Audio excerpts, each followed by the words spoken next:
Hey everybody, James Cordiner here, voluntaristacademy.com. Been a couple weeks since I recorded anything and put it out. Been a little busy lately. Some major changes in my own personal life have been happening, and I've been trying to get the word out about the channel on other people's channels who have honored me with their invite to come and speak to them and their audiences. Those videos will be posted soon.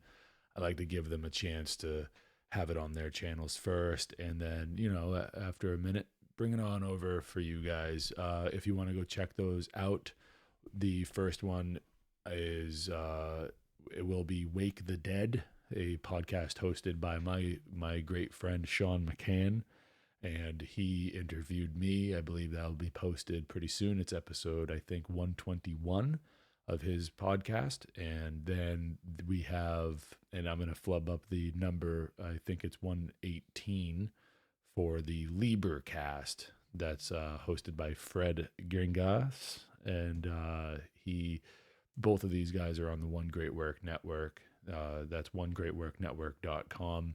Go over there and check it out and find your way over to those guys' channels and check out the interview, or wait, because I'm going to post them on my website and possibly even on my own YouTube channel and Rumble channel. So yeah, we're on Rumble, we're on YouTube, Spotify, Apple Podcasts, everywhere you find a podcast, you can find Voluntarist Academy. So check it out. So tonight, I just wanted to kind of go over something that I've been thinking about, and I'm calling it the steps, or I mean, you could even call them rules, but I think steps might even be better. Uh, Steps to becoming a voluntarist. So here at Voluntarist Academy, of course, the goal is to teach about voluntarism and to help people apply it to their own lives and to be better voluntarists. So I came up with these steps. So hear me out and tell me in the comments what you think. And I kind of tried to make them in a specific order, but I'm willing, obviously, to further elaborate. But I wanted to make sure that I at least get this out and on the record. So, number one would be practice selflessness. So, why is this number one? This is how we show care toward other people, right? I mean, this has to be number one. It has to be the bedrock on which everything else is built. So it's pretty simple and straightforward. Practicing selflessness is the opposite of selfishness. So we want to be in service of others. This doesn't mean sacrifice yourself in that sort of way. It means, like, obviously take care of yourself so you can be in service of others. And hopefully, if everything, if we live honestly and give every man his due, or person their due, then we'll get in return. That's how natural law works. It's the law of attraction, right? It's the real law of attraction. So if we're acting selflessly, then we'll attract that, and we'll get in return that type of energy. It does work like that. Um, so number two, and this is you hear me say it at the end of each broadcast, and it's right there on the screen right now, is own yourself. But it's not just own yourself, right? We gotta take it and kind of elaborate on it a little bit more. Own yourself both in action and in spirit. So we want to hold ourselves accountable for our outward actions and the way that they affect other people. We want to own it when we've done something wrong. We want to say, yeah, I did that. That was wrong. That's the first step toward healing and the first step to making it right. We got to admit that we did something wrong, right?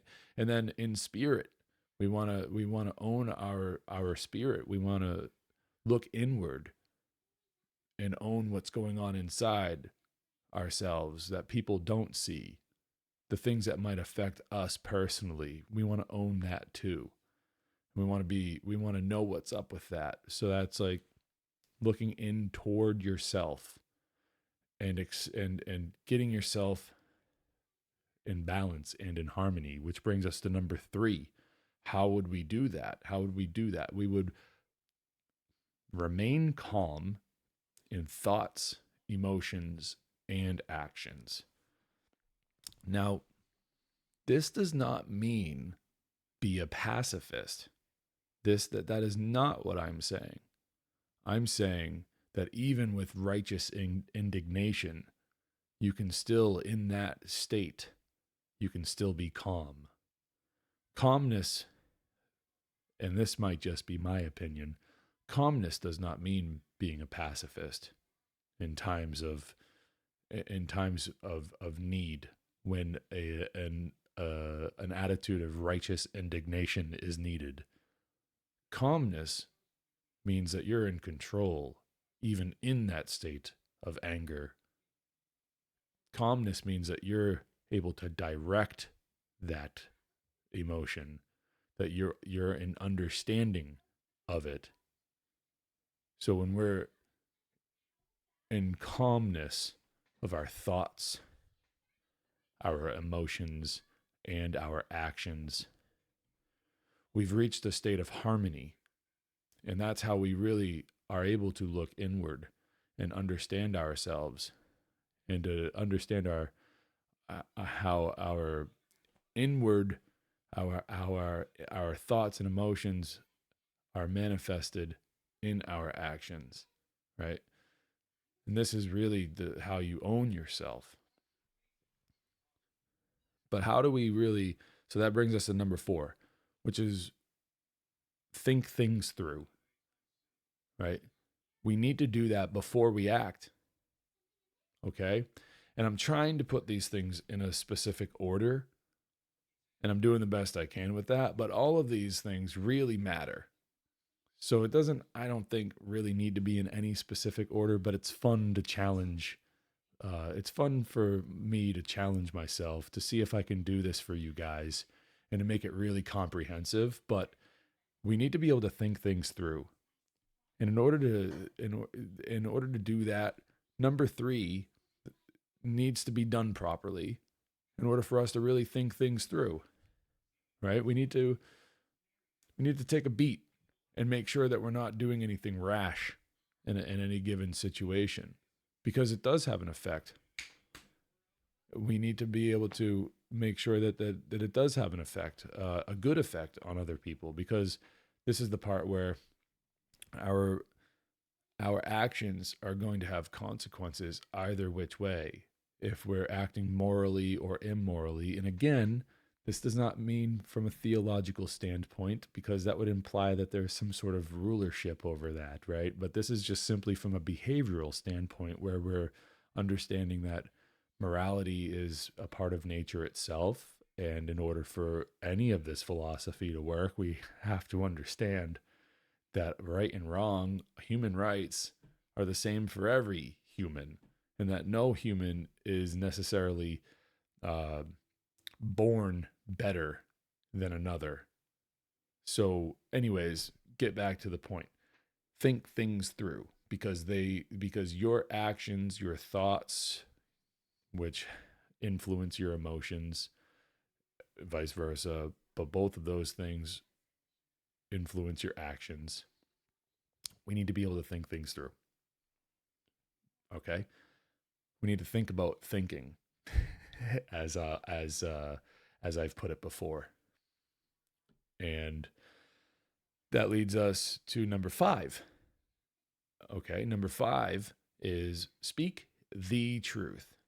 Speak the truth. Okay, you can have your opinion, you can have your you can express your experience, you can describe those things and everything, but we are having a subjective experience in an objective reality. There are things that are happening. There are things that do happen. There is truth in the world. There is events going on. These things happen, and we need to we would any good voluntarist understands that there is not really a there is not really a subjective view on reality. That's called solipsism. That's a huge problem, but we can definitely express our opinions. Of course, we can describe our subjective experience. We can apply those experiences to how we push forward, and we can understand what those things mean through a lot of hard work. But the point being is that the truth exists, and when we are speaking, we should not be performing deception, and we should speak the truth. Like that's a terrible fight. Who started it? Right? There's a truth there. Like when we see war happening, somebody started it. Well, okay, who started it? Well, they're the ones that did wrong. They initiated harm through use of force.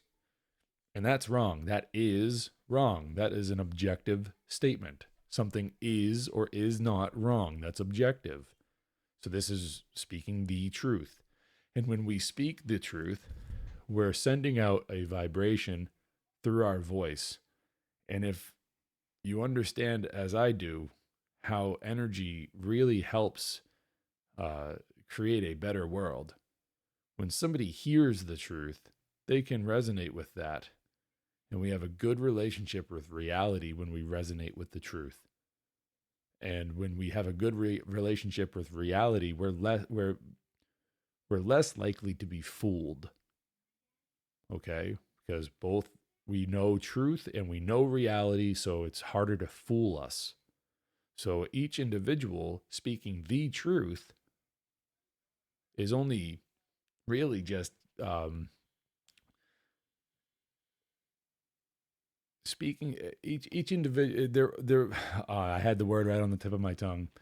Each individual speaking the truth is only really just helping solve the problem, the big problem at hand, which is slavery.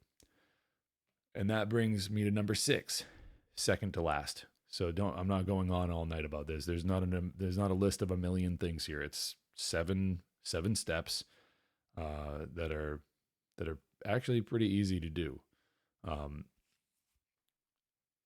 As soon as you start doing them. So number 6 is you need to be bold. You need to be courageous. All right. So it's going to take that to be able to speak the truth, because once you start down this path of like really being a voluntarist and not putting up with anybody's bullshit, we talked about the non-aggression principle, and when aggression comes your way, what do? Because the right thing to do is to defend yourself or to defend the innocent person being aggressed upon, right? We've talked about that before. And when you're being courageous, when you're being bold, speaking the truth requires a certain level of boldness. It requires a certain level of courage. And for the record, courage does not mean acting without fear. Okay, many people might think that that's what that means, but courage really means facing fear and doing the right thing in the face of fear, not backing down. And it takes a real bold person to do that. Okay. And hold on one second.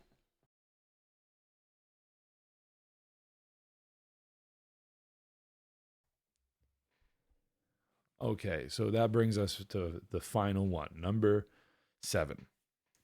And this probably is the most important one, if I had to say. So last but not least. If I were being honest, I think that all of these are pretty important in their own right, but I think that this one might be the one that is the most hard-hitting. Don't steal. Don't steal anything, either spiritual or material. So we've gone over the different forms of theft that was in the last episode. And you know what? Like, I want to encourage people to really listen to this podcast from episode 1. I don't know if I'm really going to be going through with this, but I'm really trying to see about having it be like a stepwise progression where like starting off at episode 1 is really how you're going to get the most out of it. So go back there and move your way forward. I'm going to try to keep each episode pretty brief to make sure that people can take their time, and not have to sit through. I mean, the interviews are one thing and some of the material is another, and I'm going to get to that because I have some projects coming up that I'm going to be putting out on the channel. But anyways, back to number 7. Don't steal anything, either spiritual or material. Go back to the previous episode because I laid out what those things are. But as a brief reminder, here's what they are. Don't steal, meaning don't murder, rape, assault, trespass, deceive people. Don't assault people, and steal don't steal their belongings. Okay, did I lay that out right? There are 7 of them. There are 7 different forms of theft, and I just as a just for fun, I put number 7, the step number 7, as don't steal because there's 7 different forms of theft, and I thought that would be fun.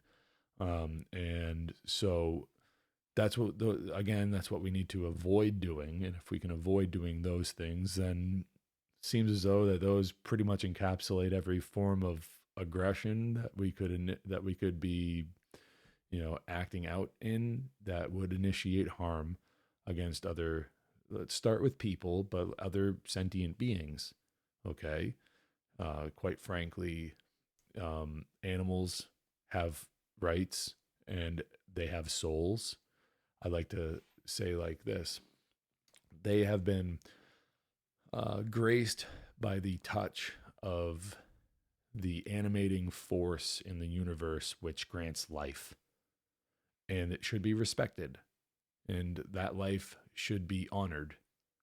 So we need to, I would say that it's best that we try to remind ourselves of that as we go through life and our own lives, and try to, again, the golden rule being, treat others the way that you'd like to be treated, or do not do unto others as you would not have done unto you. And I don't know, I kind of wanted to share that with everybody, and I wanted to just tell you, let me know what you think, and share it around, see what other people think. Because that's an important thing about this, is how do we get the conversation started? I mean, I'm starting something here, I think, and you could share it around. If you're not able to speak out yourself, start the conversation somehow. This could be a good way to do that. You could go over to voluntaristacademy.com and check out the website. Share that around if you'd like.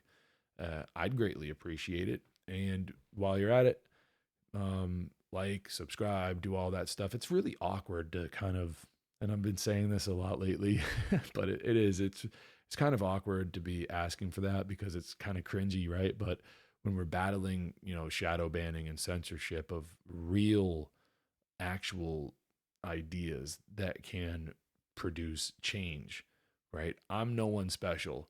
I just know things and I want to share them with the world. But the things that I know and the methods in which I'm trying to share,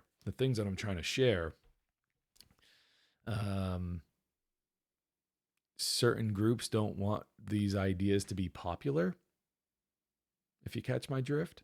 So if whoever is watching this wants to help out the channel, the easiest and most, the easiest way to do it is to really just give the video a thumbs up, share the show, share the channel, subscribe to the channel, turn on the notifications so you don't miss anything whenever anything's published. And just, that's the easiest way to support the channel and to make sure that the message is spread far and wide. There's probably another 1 million channels out there talking about this kind of stuff, but we need 1 million more, quite frankly. There can never be enough people out there putting their voice out there and speaking about this, because if we just learn how to respect each other's rights and seriously take control of our own actions and not violate other people's rights. The amount of change that we can do and perform, and it would be incredible. It would be amazing. It'd be a miracle for sure, but it would be amazing at the same time. And the future would thank us for it. We could go down in history as the generation that stopped this stuff instead of the one that another one that let it continue happening. So let's try. And let's try to support those who are doing stuff like this. And if you're just anyways, I'm gonna leave it there. So coming up, we're going to go back to doing some recordings. I'm going to go back to reading some books, reading some material, and I'm going to you'll see if you pay attention to the channel, you'll see what is in store for the future. So as I leave you, I will do so in the same fashion that I have grown accustomed to. I just want to remind everybody out there that you own yourself, period. I don't own you. You don't own me. You are not a slave. I love you all. Peace out.